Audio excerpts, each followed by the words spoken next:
आजाद agriculture coaching Kanpur की तरफ से रसायन विज्ञान की। आज इस क्लास में चर्चा करेंगे ऑक्सीकरण निकालना। ऑक्सीकरण निकालना एक क्वेश्चन आ जाता है, जैसे कह देता है H2SO4 में यस की ऑक्सीकरण संख्या क्या होगी। तो कैसे निकालेंगे, आज इस पर चर्चा करेंगे। ऑक्सीकरण संख्या निकालना, तो सर्वप्रथम हम जानेंगे कि ऑक्सीकरण और अपचयन होते क्या हैं। निकालने से पहले हमको ये भी ज्ञात होना चाहिए कि ऑक्सीकरण और अपचयन होते क्या हैं। तो जैसा कि हमको पता है कि ऑक्सीकरण क्या होता है, तो ऑक्सीकरण वह रासायनिक अभिक्रिया है, ऑक्सीकरण वह रासायनिक क्रिया है जिसमें ऑक्सीजन और किसी विद्युत ऋणात्मक मूलक की क्या होती है, वृद्धि होती है, तथा हाइड्रोजन और किसी धनात्मक मूलक की क्या होती है, कमी होती है। वो कहलाता है ऑक्सीकरण। ठीक इसके विपरीत क्या होता है, उल्टा क्या होता है, जिसमें हमने कहा जिसमें ऑक्सीजन और ऋणात्मक मूलक की वृद्धि हो, वो होते हैं ऑक्सीकरण।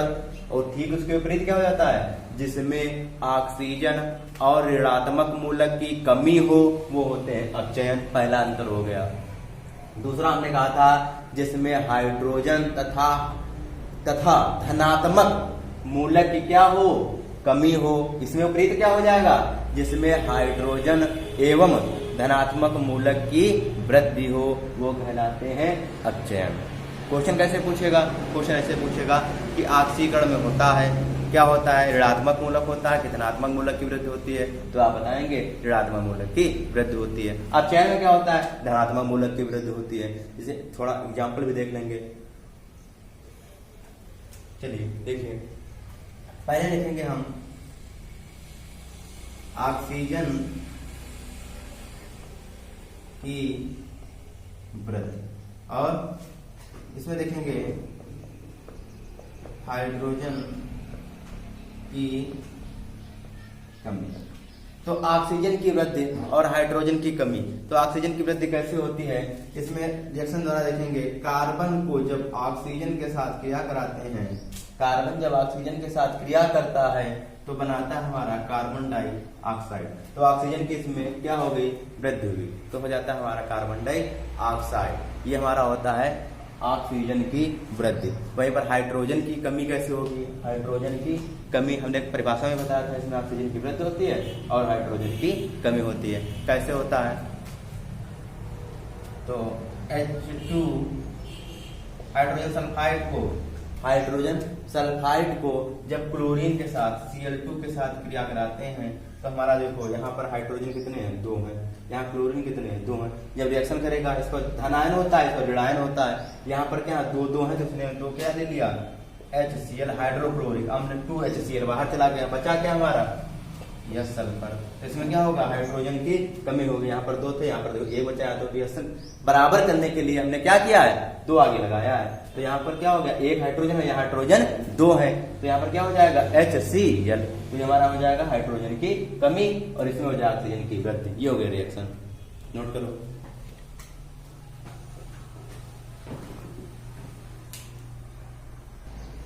ये था हमारा ऑक्सीजन, ऑक्सीकरण। अब देखते हैं अपचयन। अपचयन हमने कहा इसमें क्या होता है, ऑक्सीजन और ऋणात्मक मूलक की क्या होती है, कमी होती है। तो उसको रिएक्शन द्वारा देखेंगे। ऑक्सीजन और ऑक्सीजन की कमी, ऑक्सीजन या ऋणात्मक मूलक की कमी। तो इसमें क्या होता है, जिंक ऑक्साइड को जब कार्बन के साथ क्रिया कराते हैं, Zn ऑक्साइड को कार्बन के साथ क्रिया कराते हैं तो जिंक अलग हो जाता है और कार्बन मोनोऑक्साइड अलग हो जाती है। ये हमारा रिएक्शन हो जाता है, इसमें ऑक्सीजन की कमी हो जाती है। ये हमारा कहलाता है अपचयन। और इसमें हाइड्रोजन की क्या होती है, और हाइड्रोजन तथा धनात्मक मूलक की क्या होती है, वृद्धि होती है। इसमें वो भी देख लेंगे रिएक्शन के माध्यम से कि हाइड्रोजन की की वृद्धि।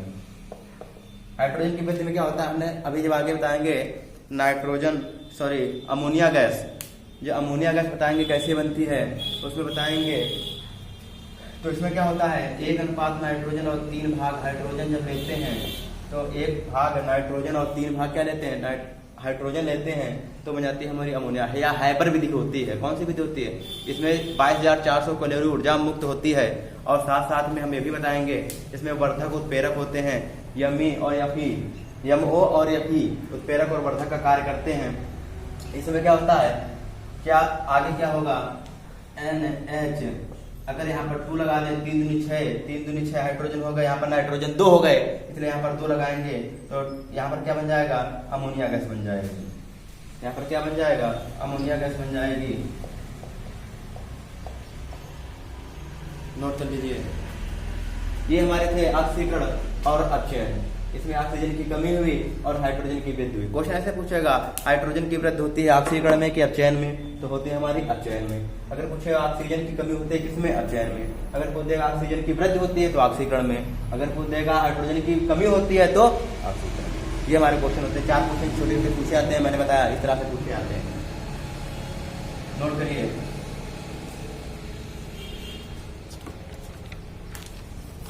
अब हम बताएंगे कि ऑक्सीकारक पदार्थ कौन से होते हैं और अपचायक पदार्थ कौन से होते हैं। क्वेश्चन कभी कभी पूछ देता है कि ऑक्सीकारक पदार्थ कौन से होते हैं और अपचायक पदार्थ कौन से होते हैं। तो ऑक्सीकारक पदार्थ कौन से होते हैं, वे पदार्थ जो दूसरे पदार्थों को ऑक्सीजन दे सकते हैं। वे पदार्थ, ऑक्सीकारक पदार्थ हमने क्या नोट करो, ऑक्सीकारक पदार्थ वे पदार्थ जो दूसरे पदार्थों को ऑक्सीजन दे सकते हैं, ऑक्सीकारक पदार्थ कहलाते हैं। जैसे क्वेश्चन पूछेगा नाइट्रिक अम्ल कैसा पदार्थ है, तो ऑक्सीकारक पदार्थ है। तो नाइट्रिक अम्ल, ओजोन भी पूछेगा, ओजोन कैसा है, तो ऑक्सीकारक पदार्थ है। पोटेशियम क्लोरेट कैसा है, पोटेशियम नाइट्रेट, ये सब क्या है, ऑक्सीकारक पदार्थ है। तो नोट कर लीजिए कि नाइट्रिक अम्ल,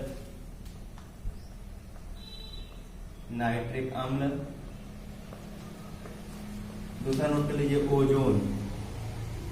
ओजोन दिवस मनाया जाता है 16 सितंबर को। O3 इसका होता है। इसमें कौन सी गैस पाई जाती है, CFC, क्लोरोफ्लोरोकार्बन गैस जो पाई जाती है। यहाँ पर क्या करता है, हानि पहुंचाती है। जो सूर्य की पराबैंगनी किरणें जो आती हैं, तो सूर्य की सबसे खतरनाक जो पराबैंगनी किरण होती है, इसमें 3 होती है। उसमें सबसे ज्यादा UVC, UVA, UVB, UVC जो सबसे डेंजरस होती है। जो कहते हैं त्वचा संबंधित बीमारियां जैसे दांत, खाज, खुजली और जो ब्लड कैंसर होता है, ये भी किसके द्वारा होता है, UVC द्वारा होता है। जो देखा होगा कभी कभी ग्रहण जब पड़ते हैं, सूर्य ग्रहण जब पड़ता है तो कहते हैं कि धूप में मत निकलो, क्योंकि जो ओजोन परत अगर ना होती तो डायरेक्ट हम लोगों के ऊपर क्या पड़ता है, इसका दुष्प्रभाव पड़ता। चलिए O3 हो गया, नाइट्रिक अम्ल, ओजोन, ये सब क्या है तुम्हारे ऑक्सीकारक पदार्थ हैं।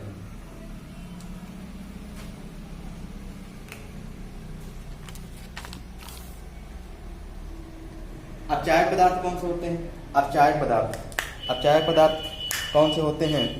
अपचायक पदार्थ देखिए, अपचायक पदार्थ होता क्या है, पहले ये भी देख लीजिए। अपचायक पदार्थ होता क्या है, जो पदार्थ इलेक्ट्रॉन उपलब्ध कराकर अपचयन कराता है। जो पदार्थ इलेक्ट्रॉन उपलब्ध कराकर अपचयन कराता है वो सब क्या होते हैं, अपचायक पदार्थ होते हैं। जैसे हमारे कहा था, वे पदार्थ जो दूसरे पदार्थों को ऑक्सीजन देता है उसे ऑक्सीकारक पदार्थ कहते हैं। जो इलेक्ट्रॉन उपलब्ध कराकर अपचयन करता है उसे अपचायक पदार्थ कहते हैं। जैसे सल्फ्यूरिक अम्ल पूछेगा, सल्फ्यूरिक अम्ल क्या है, तो अपचायक पदार्थ है। क्या है, सल्फ्यूरिक अम्ल अपचायक पदार्थ है। और सल्फर डाइऑक्साइड क्या है तुम्हारा, अपचायक पदार्थ है। तो क्वेश्चन कभी पूछ देता है कि ये बताइए कि नाइट्रिक अम्ल और ओजोन क्या होते हैं, तो ऑक्सीकारक पदार्थ होते हैं। और क्वेश्चन घुमा कर अगर पूछ दे कि ये बताइए कि सल्फ्यूरिक अम्ल क्या होता है, तो अपचायक पदार्थ होता है। सल्फर डाइऑक्साइड क्या होता है, अपचायक पदार्थ। नाइट्रस अम्ल क्या होता है, अपचायक पदार्थ होता है। चलिए अब हम बताएंगे ऑक्सीकरण संख्या निकालना। क्या बताएंगे, ऑक्सीकरण संख्या निकालना। तो कुछ हम कोड बताएंगे पहले। 4 कोड हैं, नोट कर लीजिए। सबसे पहले उससे हम कैसे निकालेंगे ऑक्सीकरण संख्या। अगर पूछ दे कहीं पर लिखा हो सोडियम, क्या लिखा हो, सोडियम या हाइड्रोजन, सोडियम, हाइड्रोजन और पोटास और ऑक्सीजन, सब में क्या करेंगे, इसकी कोड होता है +1 और इसका -2 होता है। ये हमारा कोड याद रखना, ये 4 कोड से ही ऑक्सीकरण संख्या निकलेगी। अगर ये कोड नहीं पता है तो ऑक्सीकरण संख्या निकालने में क्या हो जाएगी, हमको कठिनाई होगी। जैसे पूछ देगा, क्वेश्चन आ जाएगा, शांत सल्फ्यूरिक अम्ल H2SO4 में यस की ऑक्सीकरण संख्या ज्ञात करो।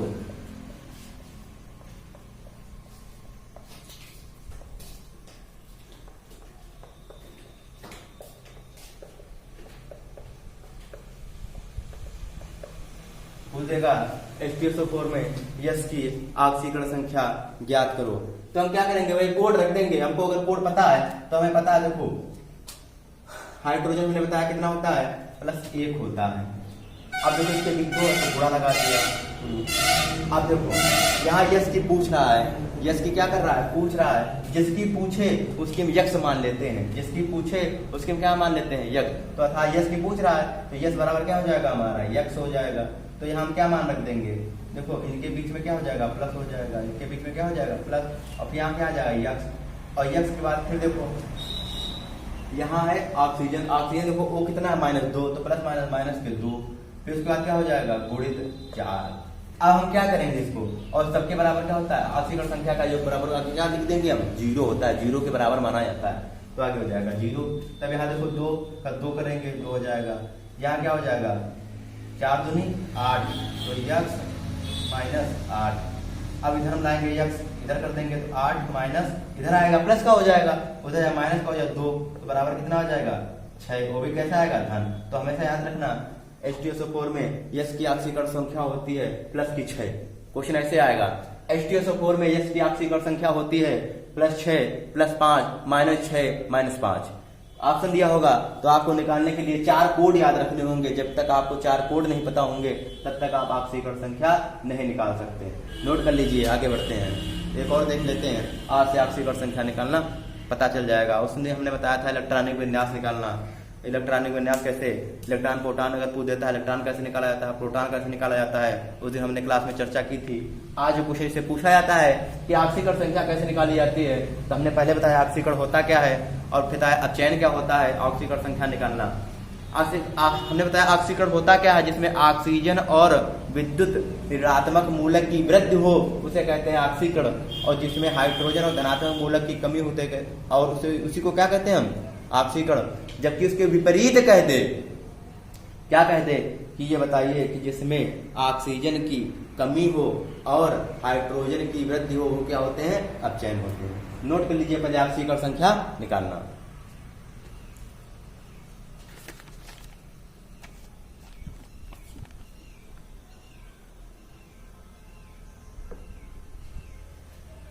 एक और देख लेते हैं,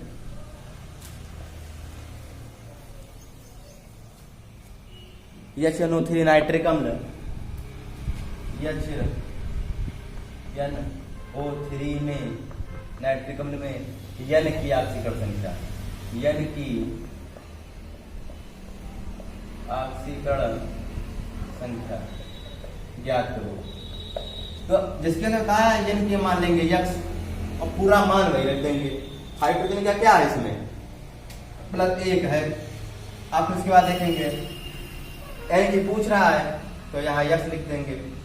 अब देखो ऑक्सीजन कितना दिया है, -2। अब किससे गुणा करेंगे हम, 3 है तो यहाँ 3 कर देंगे, तो यहाँ कितना हो जाएगा 1 + यक्स। यहाँ कितना हो जाएगा 3 दूनी 6, वो भी माइनस के। इधर आएंगे तो क्या हो जाएगा 6, इधर आएगा प्लस का, माइनस का इधर हो जाएगा 1, बराबर क्या आ जाएगा 5, ये भी प्लस का आएगा। तो HNO3 में N की ऑक्सीकरण संख्या भी हमारी कितनी हो जाएगी, +5 हो जाएगी। कुछ ऑप्शन दिया होगा, HNO3 में N की ऑक्सीकरण संख्या होती है 4, 5, 6, 7, तो आप 5 पे टिक मार देंगे क्वेश्चन अगर आएगा।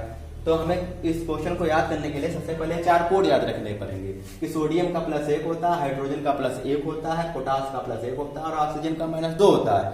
इन्हीं 4 के आधार पर अगर कोड आपको पता है तो हम ऑक्सीकरण संख्या ज्ञात कर लेंगे। आज के लिए हमारा टॉपिक पूरा होता है, ऑक्सीकरण संख्या क्या होती है और ऑक्सीकरण संख्या कैसे ज्ञात करते हैं। धन्यवाद।